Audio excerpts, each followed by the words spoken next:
우리 지난 시간에 계시록 17장 말씀 함께 나눴는데요.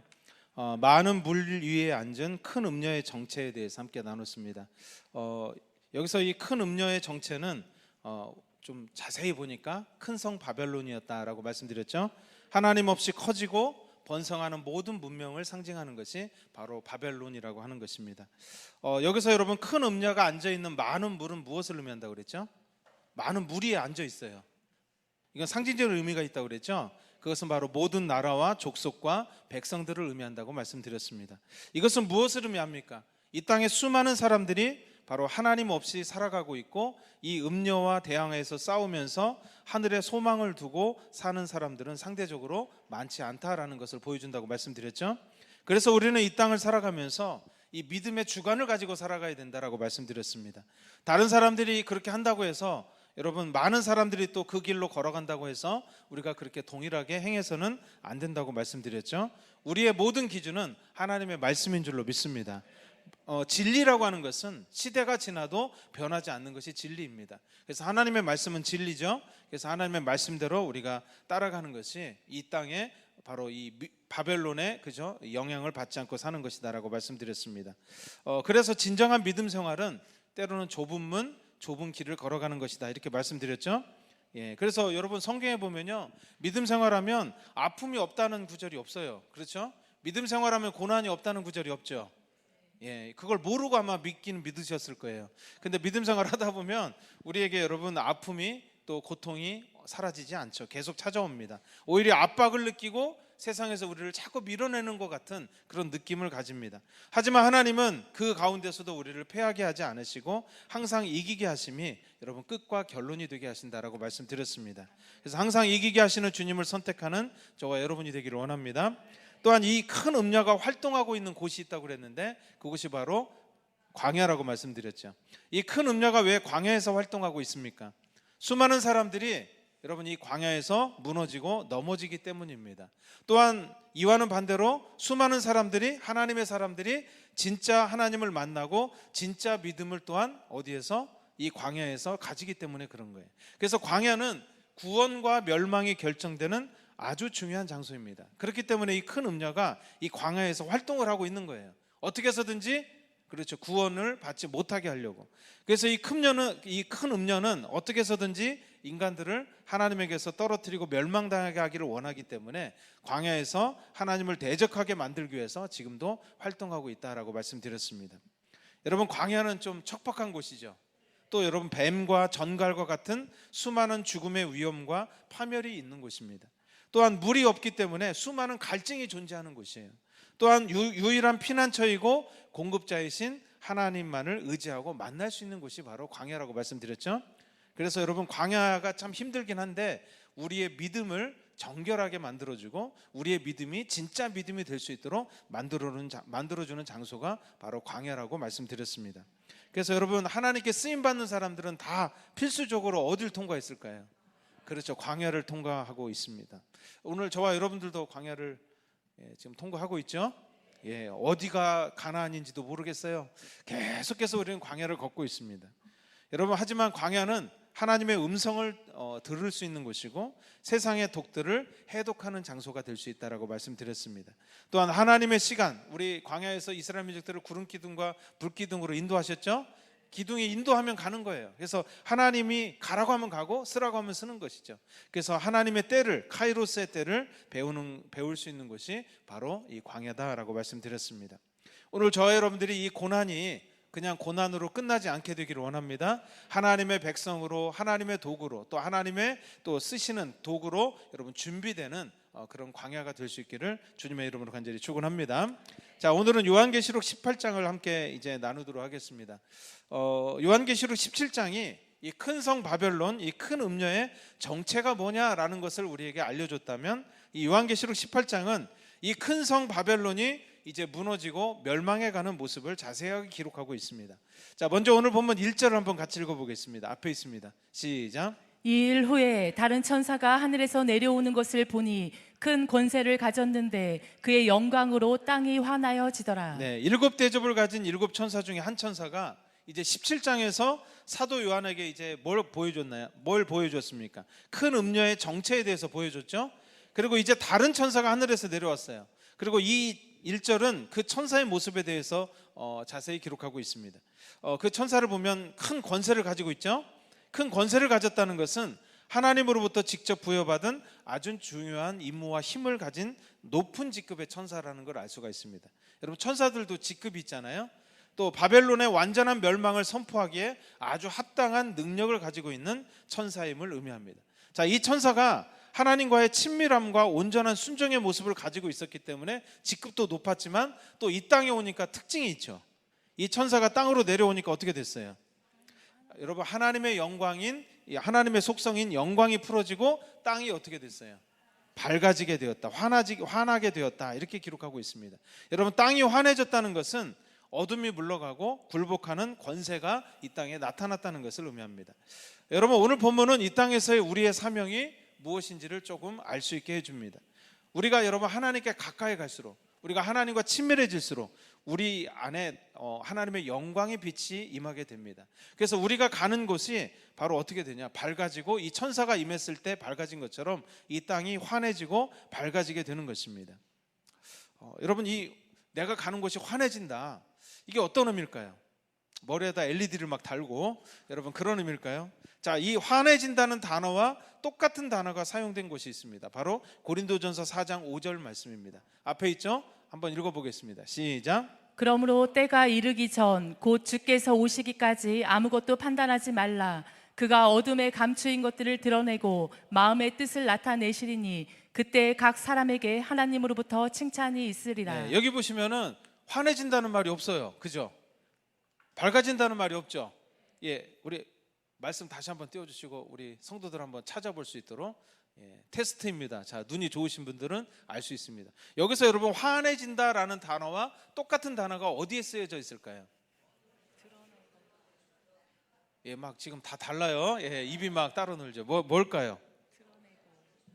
감추인 것을 드러내고라는 단어가 여러분 환해진다하고 똑같은 단어예요. 자, 고린도전서 말씀에서 감추인 것들이 드러내고라가 이제 환해진다와 똑같은 단어인데, 이것은 어둠의 영들의 역사와 활동들을 인식하고 끊어내는 것을 의미합니다. 우리가 하나님과 가까울수록 여러분 분별할 수 있다고 그러잖아요. 여러분, 그러면 우리가 분별이라고 말했을 때, 우리가 환해진다고 말했을 때 우리는 그래요. 여기에 무슨 영이 역사하고 이 지역에 어떤 영이 이렇고 저렇고, 이걸 생각해요. 그런데 여러분, 진정한 분별은 열매로 오는 것입니다. 그래서 분열과 다툼과 미움의 배경에 어둠의 영들이 존재하고 있구나라는 것을 인식하는 거예요. 그래서 우리는 서로 연합하고 존중하고 오히려 반대인 하나님의 속성인 사랑으로서 이 땅에 반응을 나타내 주는 것입니다. 그게 바로 이 땅에 밝히는 것이고 이 땅을 환하게 만드는 것이다라는 것이죠. 그러니까 여러분, 우리는 영적인 거 하면 뭔가 이 현실 세계를 놓고 이제 어디 이상한 세계로 가서 자꾸 뭔가 다른 것을 하는 것을 자꾸 생각을 해요. 근데 여러분, 이제 뒤에도 나오겠습니다만 성경에서 말하는 영적인 것은 열매를 얘기합니다. 그러니까 성경에서 말하는 영적인 사람들은 열매가 좋은 사람들을 얘기하는 거예요.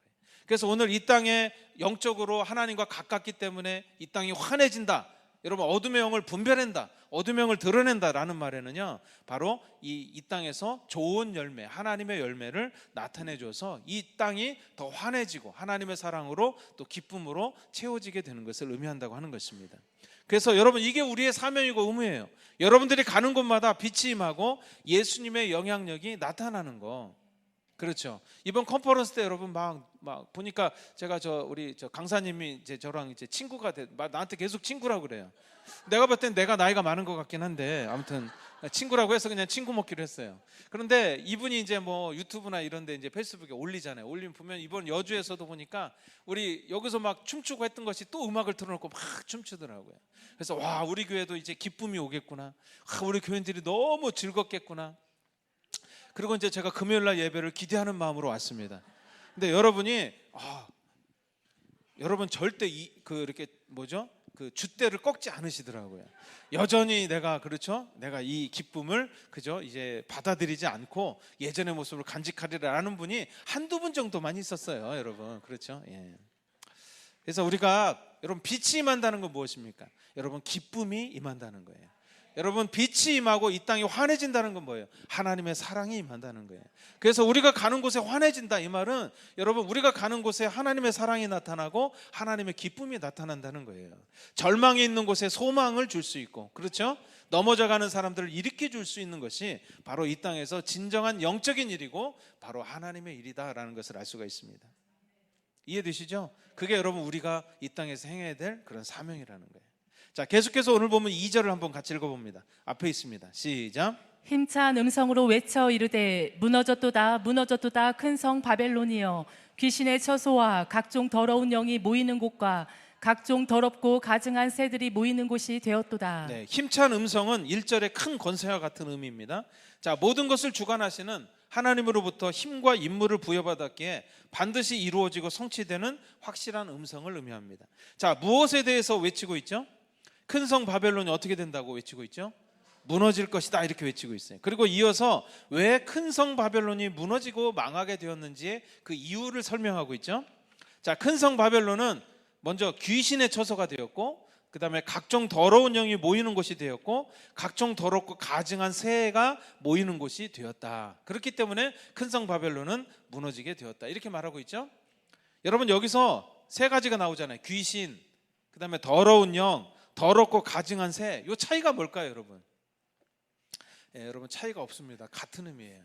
자, 이와 관련해서 우리 누가복음 8장 5절 말씀 한번 같이 읽어볼까요? 앞에 있습니다. 시작. 씨를 뿌리는 자가 그 씨를 뿌리러 나가서 뿌릴새 더러는 길가에 떨어짐에 밟히며 공중의 새들이 먹어버렸고. 자, 예수님께서 비유로 말씀하신 건데 여기 씨 뿌리는 비유에서 씨가 뭘 상징할까요? 바로 하나님의 말씀을 상징하죠.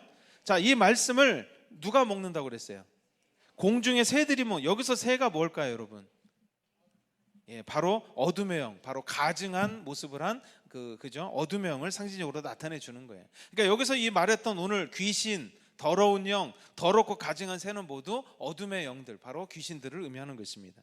여러분, 큰 성 바벨론이 무너지게 된 이유가 각종 더러운 영들의 처소가 되었고 귀신이 사는 곳과 집이 되었기 때문이다. 이 처소라는 말은 원어적인 의미로 보면 집이라는 뜻이에요.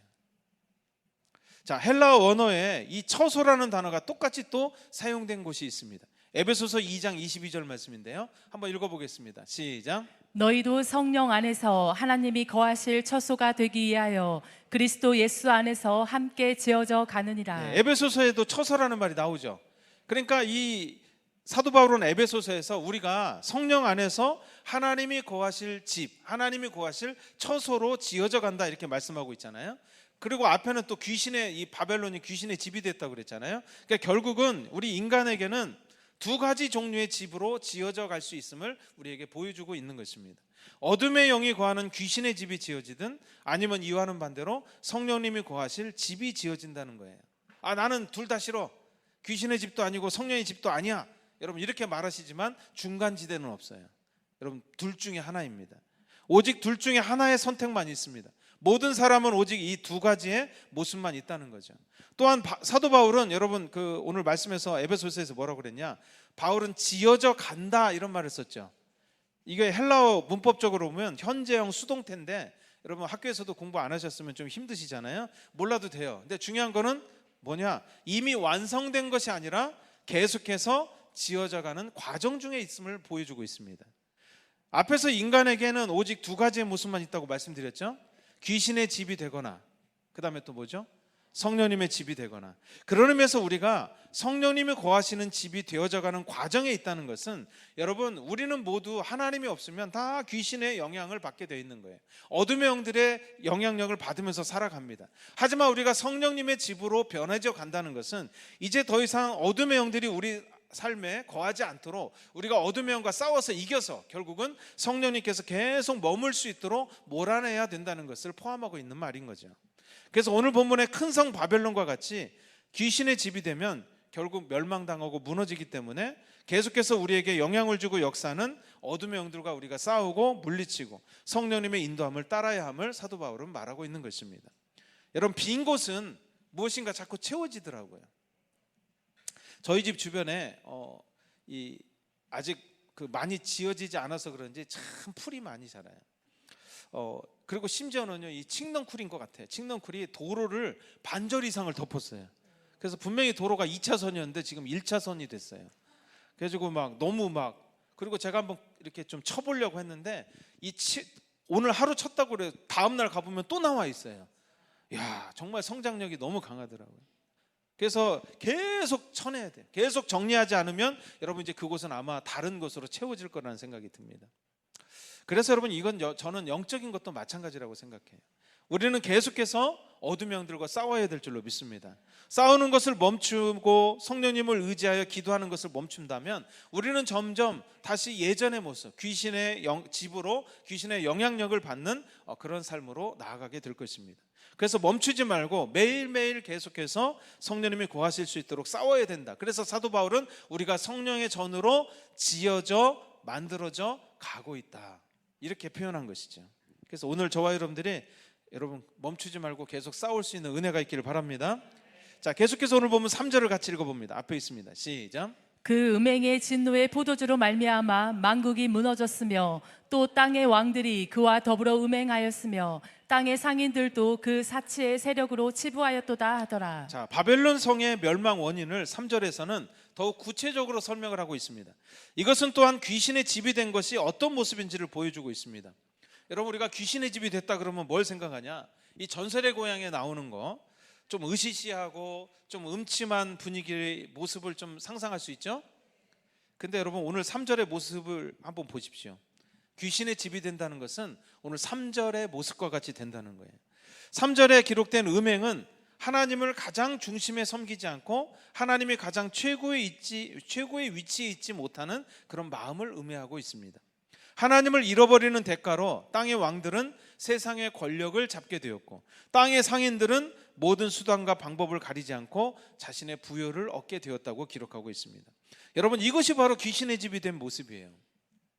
앞에서 제가 영적인 것은, 성경에서 말하는 것은 분명히 열매가 있다고 그랬죠.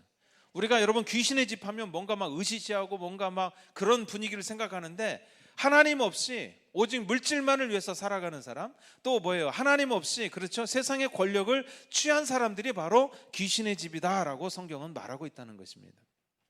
하나님은 여러분 심은 대로 거두게 하시는 분이십니다. 자, 오늘 본문 5절에서 6절 7절 계속 한번 읽어볼까요? 앞에 있습니다. 시작. 그의 죄는 하늘에 사무쳤으며 하나님은 그의 불의한 일을 기억하신지라. 그가 준 그대로 그에게 주고 그의 행위대로 갑절을 갚아주고 그가 섞은 잔에도 갑절이나 섞어 그에게 주라. 그가 얼마나 자기를 영화롭게 하였으며 사치하였든지 그만큼 고통과 애통함으로 갚아주라. 그가 마음에 말하기를 나는 여왕으로 앉은 자요 과부가 아니라 결단코 애통함을 당하지 아니하리라 하니. 네, 하나님은 모든 것을 여러분 기억하시죠. 답이 없네요. 아멘이 없어요. 우리가 하나님이 기억한다면 어떤 분들은 두려움을 가져요. 그리고 무서움을 갖지만 여러분, 이 말씀이 우리에게 위로가 되기를 원합니다. 우리가 하나님 앞에서 남몰래 애쓰고 살아갔던 거, 기도했던 거, 또 눈물로써 몸부림쳤던 거, 이걸 하나님이 다 기억하신다면 얼마나 위로가 돼요. 그렇죠. 근데 여러분, 우리가 영적이라고 하면서 항상 우리들은 어떤 이 현실을 뛰어넘는 것만을 자꾸 생각해요. 영적인 것은. 근데 성경에서 영적인 것을 봤을 때 항상 뭐와 연결시켰냐? 바로 열매와 연결시켰다는 것을 알 수가 있습니다. 그래서 여러분 가끔 막 영적으로 기도도 받고 막 이러는데 또 밖에 나가면서 바로 그냥 이렇게 좀 이렇게 좋지 못한 모습을 보이는 분들 보면 저는 영적이지 않다고 생각해요. 그래서 그분을 일적이라고 저는 얘기해요. 그렇죠. 진정한 영적인 것은 자기가 없어지는 거예요. 제가 농담한 건데 웃지 않으신 분들은 아마 그죠? 좀 이제 회개하시니라고 그런 것 같아요. 여러분, 모든 것을 하나님은 기억하시죠. 그리고 모든 것을 보시고 모든 것을 아십니다. 그래서 우리가 하나님을 전지하신 하나님이라고 말씀하죠. 자, 그래서 우리가 영적이 된다는 것은 바로 하나님과 친밀해진다는 것은, 그리고 아까 앞에서 제가 말씀드렸죠, 이 땅이 환해진다는 것은 바로 무엇입니까? 바로 이 땅에 하나님의 성품을 드러내고 하나님의 손이 되어서 하나님의 마음을 이 땅에 풀어놓는 것이 바로 영적인 사람이고 이 땅이 환해지는 것이다 라는 것을 알 수가 있습니다. 그렇죠? 그래서 오늘 여러분, 우리가 귀신의 집이 아니라 성령의 집이 되는 것은 그것도 마찬가지예요. 바로 우리 삶에 이런 하나님의 열매들이 나타나게 되는 것을 나타내 주는 거예요. 자칫 우리가 그래요. 여기에 뭐 어떤 영이 있는 걸 나는 알아. 여기는 어떤 영이 역사하고 있어. 여러분, 이것이 자기의 레벨이 높은 줄로 생각을 해요. 근데 저는 그렇게 생각하지 않습니다. 진정으로 영적으로 레벨이 높은 사람들은 바로 그곳에 하나님의 것들을 풀어낼 수 있는 사람이에요. 바로 그곳에 어둠의 영이 정체가 드러나고, 그렇죠? 미움과 분열과 그 다툼들이 다 사라지게 만들고 그곳에 연합과 사랑으로 하나 될 수 있게 만드는 것. 여러분, 저는 그것이 진정으로 영적인 고수라고 생각을 합니다. 그렇죠?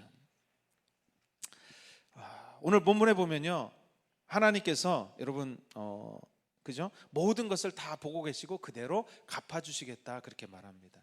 오늘 저와 여러분들이 진정으로 하나님이 원하시고 기뻐하시는 영적인 열매를 나타내는 그런 하나님의 사람들이 다 되기를 주님의 이름으로 간절히 축원합니다. 자, 계속해서 오늘 본문 8절, 10절, 17절 이 세 절을 쭉 같이 읽어봅니다. 시작. 그러므로 하루 동안에 그 재앙들이 이르리니 곧 사망과 애통함과 흉년이라. 그가 또한 불에 살라지리니 그를 심판하시는 주 하나님은 강하신 자이심이라. 10절 말씀 있습니다. 시작. 그의 고통을 무서워하여 멀리 서서 이르되 화 있도다 화 있도다 큰 성 견고한 성 바벨론이여 한 시간에 내 심판이 이르렀다 하리로다. 17절 말씀이요. 그러한 부가 한 시간에 망하였도다. 모든 선장과 각처를 다니는 성객들과 선원들과 바다에서 일하는 자들이 멀리 서서. 네, 8절에서는 이 큰 성 바벨론이 하루 동안에 무너졌다고 얘기하죠. 또 10절과 17절에는 하루가 아니라 한 시간 만에 무너졌다고 얘기합니다. 여러분, 하루, 한 시간은 여러분 다 상징적인 의미가 있는 거예요. 이것들은 모두 지극히 짧은 순간, 순식간을 나타내는 상징적인 단위라고 볼 수 있습니다. 이것은 하나님 없이 세워진 이 세상의 화려함과 부요가 얼마나 더덥고 순간적인지를 보여주는 것입니다.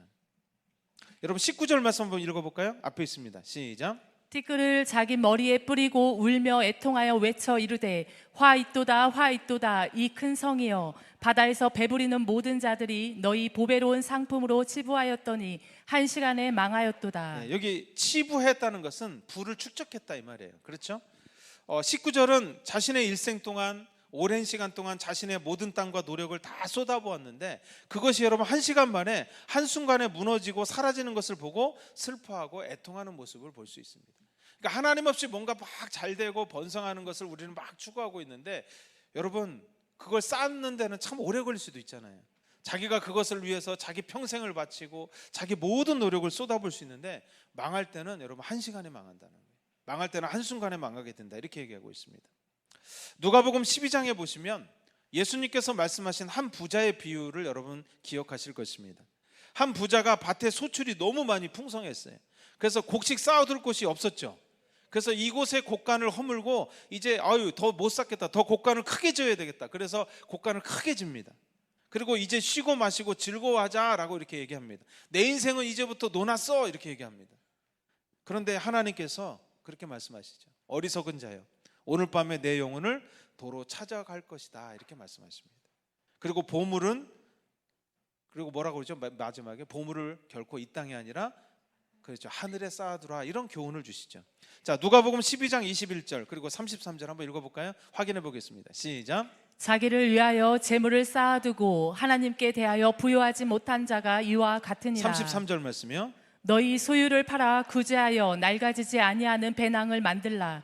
곧 하늘에 둔 바 다음이 없는 보물이니 거기는 도둑도 가까이 하는 일이 없고 좀도 먹는 일이 없느니라. 아멘. 이 말씀은 여러분 단순히 이 땅에서 부요를 버리고 가난을 선택하라는 말이 아닙니다. 우리의 마음과 중심이 어디에 있어야 하는지를 말씀하고 있는 것입니다. 여러분들이 하나님께 부요를 구하는 목적이 무엇입니까? 여러분들의 안위와 명예를 위한 것입니까? 아니면 하나님 나라를 위한 것입니까? 여러분들이 전심으로 하나님 나라를 위해서 부요를 구하고 있다면 하나님은 반드시 여러분의 기도에 응답하실 줄로 믿습니다.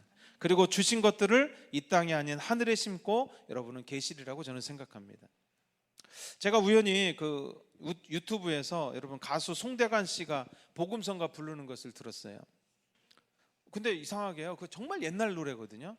옛날 제가 어렸을 때 불렀던 찬양인데 그 찬양을 듣는데 막 임재가 많이 느껴지는 거예요. 또 마음이 막 울컥한 거예요.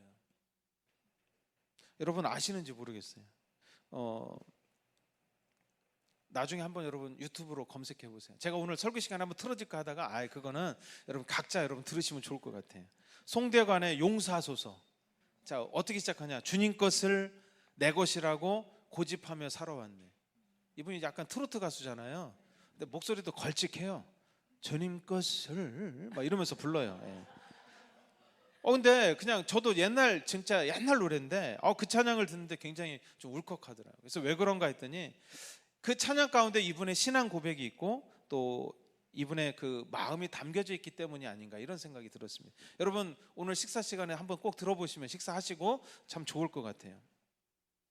또 제가 검색해 보니까 이분이 여러 복음 찬송을 막 이렇게 해놓은 것도 있더라고요. 여러분 근데 이분이 올해 2월에 돌아가셨습니다. 아마도 오래전에 부른 찬양인데 돌아가시고 유튜브에 많이 이렇게 올라가게 된 게 아닌가 이런 생각을 합니다. 여러분 이분이 불렀던 이 찬양 가사를 보면 주님 것을 내 것이라고 고집하면서 살아왔네. 금은보와 자녀들까지 주님 것을 내 것이라. 천하니 몸 내 것이라고 주의 일을 멀리했네. 주시니도 주님이시여 쓰시니도 주님이시라.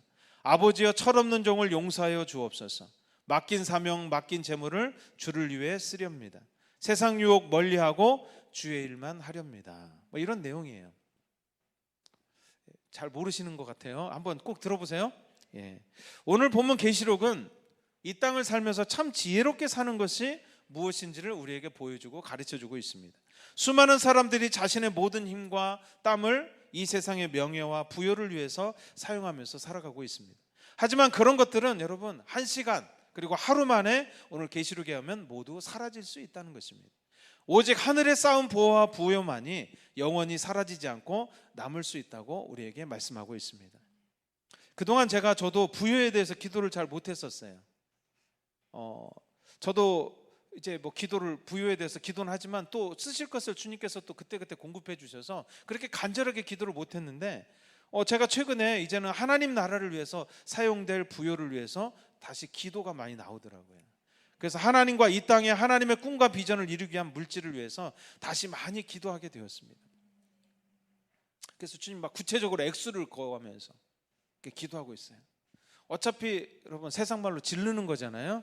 그래서 제가 생각하는 그 한계점을 다 지르고 있어요.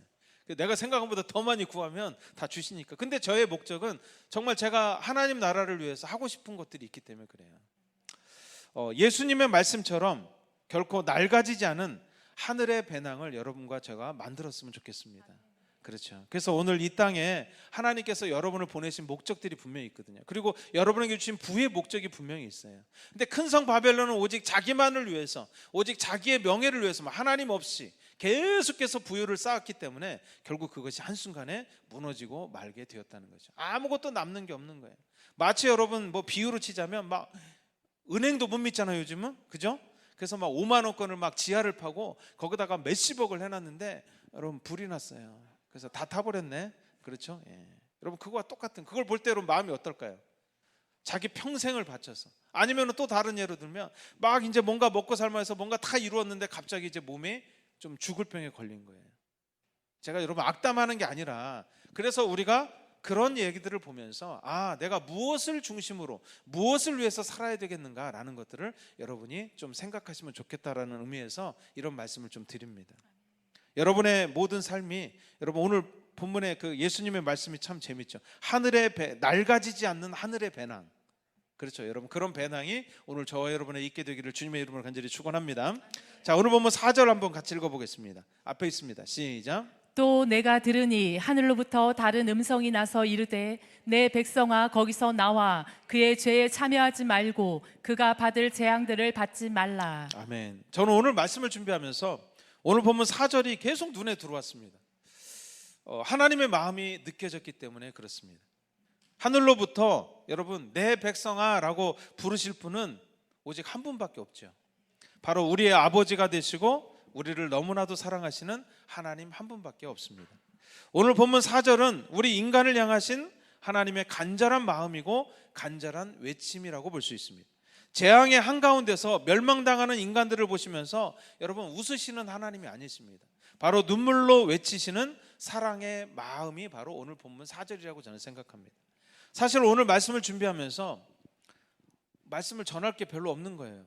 바벨론을 멸망하는 거에 대해서 뭐라고 말씀을 전하지? 도대체 이 말씀은 또 왜 이렇게 긴 거예요? 또 길잖아요. 24절까지 있어요. 그냥 멸망했다 그러면 되는데 막 24절까지 있는 거예요. 그래서 이 오늘 말씀을 보면서 참 뭘 전할까 하다가 왜 이렇게 또 바벨론 멸망을 이렇게 길게 적어 놓은 거지? 막 이런 생각을 제가 혼자 막 했어요. 불평 아닌 불평을 막 했어요. 한 장을 할애할 정도로 이 바벨론 멸망에 대해서 말할 필요가 있는가? 하지만 오늘 4절을 읽으면서 제가 깨닫게 됐어요. 계시록에 왜 바벨론 멸망에 대해서 이렇게까지 자세히 기록하고 있습니까? 그것은 하나님의 백성들이 멸망받지 않도록 준비하기 위함이라는 것입니다. 죄에서 빨리 나오라고 간절히 외치시는 하나님의 음성을 듣고 돌이키기 위함인 것입니다. 우리가 추구하고 있는 그 하나님 없이 추구하는 모든 것들이 모두 헛되고 헛된 것을 하나님은 알기를 원하셨기 때문이라고 저는 생각합니다.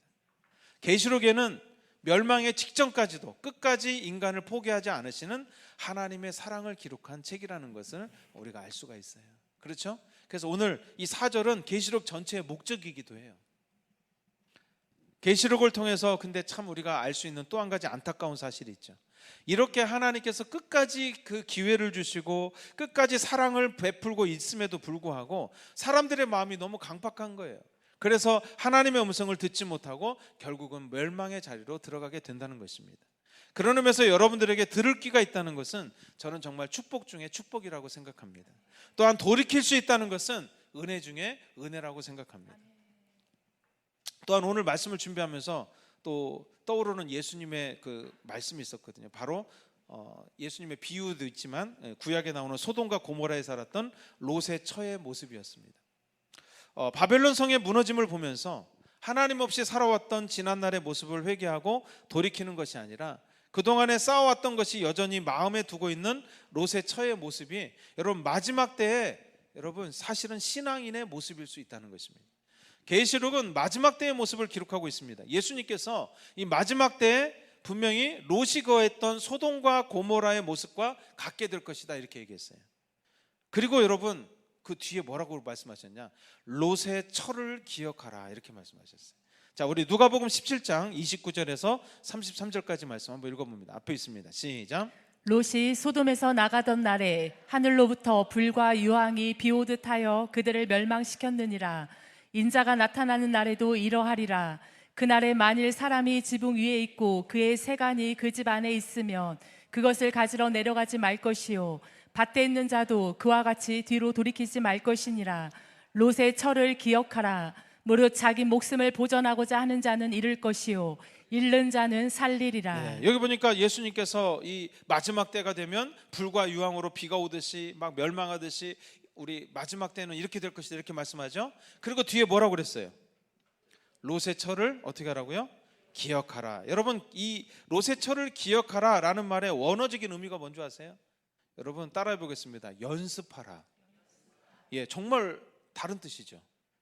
분명히 소돔과 고모라의 멸망, 롯의 처의 모습은 앞으로 일어나게 될 마지막 때의 예표가 되는 인물이라는 것을 예수님은 말씀하고 있는 거예요. 롯의 처를 기억하고 연습하라는 것은 수많은 사람들이 롯의 처와 같이 될 수 있다는 조심하라는 그런 경고의 말씀인 것입니다. 롯의 처가 여러분 왜 소금 기둥이 되었죠? 자, 우리 창세기 19장 16절에서 17절 그리고 26절을 한번 읽어봅니다. 앞에 있습니다. 시작. 그러나 롯이 지체함에 그 사람들이 롯의 손과 그 아내의 손과 두 딸의 손을 잡아 인도하여 성 밖에 두니 여호와께서 그에게 자비를 더하심이었더라. 그 사람들이 그들을 밖으로 이끌어낸 후에 이르되 도망하여 생명을 보존하라. 돌아보거나 들에 머물지 말고 산으로 도망하여 멸망함을 면하라. 26절 읽어봅니다. 시작. 롯의 아내는 뒤를 돌아보았으므로 소금 기둥이 되었더라. 네, 여기 보면은 롯의 처가 여러분 소금 기둥이 된 이유가 뭐예요? 뒤를 돌아봤기 때문이죠. 앞을 봤어야 되는데 여러분 궁금해서 뒤 좀 볼 수 있잖아요. 그게 뭐가 그렇게 큰 죄입니까 여러분? 그죠? 뭐 호기심이 없는 사람이 있지만 호기심이 많은 사람이 있어요. 우리 아이들에게도 하지 말라고 그러면 꼭 그걸 해보죠. 그래서 교훈을 얻죠. 그래서 아이들이 뜨거우니까 만지지 마. 근데 만져봐야 안 하는 아이들이 있어요. 근데 여러분 이게 이렇게 소금 기둥이 돼서 멸망할 죄는 아니잖아요. 그렇죠? 자, 먼저 여기서 우리가 좀 생각해 볼 게 있어요. 여러분 이 천사들의 경고에도 불구하고 롯이 이제 그 머뭇거리고 지체하자 천사가 강권적으로 이 롯과 그의 아내 그리고 두 딸을 손을 잡아서 끌어서 성 밖으로 나가죠. 여러분, 이것은 하나님의 전적인 인자와 자비를 나타내주고 있습니다. 이것은 무엇을 상징적으로 의미하고 있습니까? 우리가 말씀을 듣고 믿음의 자리에 나오는 것이 하나님의 강권적인 자비하심이 있다는 것을 보여주는 거예요. 여러분들이 지금 이렇게 교회에 나오게 된 원인이 좀 다양하잖아요. 그죠? 부모님이 다니시기에 모태신앙으로 나오신 분들도 계시고, 또 어떤 병이 있어서 주님 앞에 고침받기 위해서 나오신 분들이 있고, 또 특별히 힘든 사건이 있었기 때문에 내가 믿음을 가져야 되겠다라고 해서 나오신 분이 있죠. 여러분, 이유가 어떻게 됐든 이것은 우연이 아니라 하나님의 자비하심과 강권하심이 있다는 것입니다. 하지만 하나님의 자비하심으로 몸은 소돔과 고모라를 이제 떠나고 있었죠, 롯의 처가. 하지만 여전히 마음이 소돔과 고모라에 남아 있었던 롯의 처는 결국 구원받지 못하고 여러분 소금 기둥이 되고 말았다는 것입니다. 여기서 소금은 뭘 상징하냐? 여러분, 생명이 없는 것을 상징합니다. 여러분, 사해바다에 아무것도 살 수 없죠. 그것처럼 소금이라는 것은 생명이 없다는 것을 나타내줘요. 여러분, 우리의 몸이 하나님의 은혜와 자비하심으로 교회에 들어올 수 있습니다. 교회 믿음 생활하는데 나올 수 있어요. 근데 여러분, 그게 끝이 아니라는 거예요. 예수님은 롯의 처를 기억하라고 말씀하십니다. 온전한 마음으로 세상 것이 아닌 하나님을 마음의 중심에 두어야 함을 예수님은 우리에게 경고하신 것입니다. 롯의 처가 단순히 호기심으로 뒤를 돌아봐서 여러분 억울하게 소금 기둥이 된 것이 아니라는 것입니다. 롯의 처가 뒤를 돌아보다라는 말의 원어적인 의미는요, 여러분 어떤 의미가 있을까요? 존중하다, 존경하다, 이런 뜻을 가지고 있어요. 그러니까 소돔과 고모라를 동경하고 존중하는 마음으로 돌아봤다는 것을 알 수 있습니다. 그러니까 롯의 처는 소돔과 고모라에 대해 자신의 마음과 존중하고 소중히 여기는 마음이 계속 있었다는 거죠. 이것은 몸만 교회에 있는 많은 기독교인들에게도 저는 해당되는 말씀이라고 생각합니다. 몸은 교회에 있지만 여전히 마음이 세상 사람들과 동일한 명예와 욕심으로 가득 차 있을 수 있음을 예수님은 경고하신 것입니다. 계시록은 큰 성 바벨론은 반드시 무너지게 될 것이다 라고 우리에게 말씀합니다. 또한 몸만이 아니라 우리 마음의 중심이 하나님께 속해 있을 때만이 우리는 이 음성을 들을 수 있고 돌이킬 수 있음을 우리에게 보여주고 있습니다.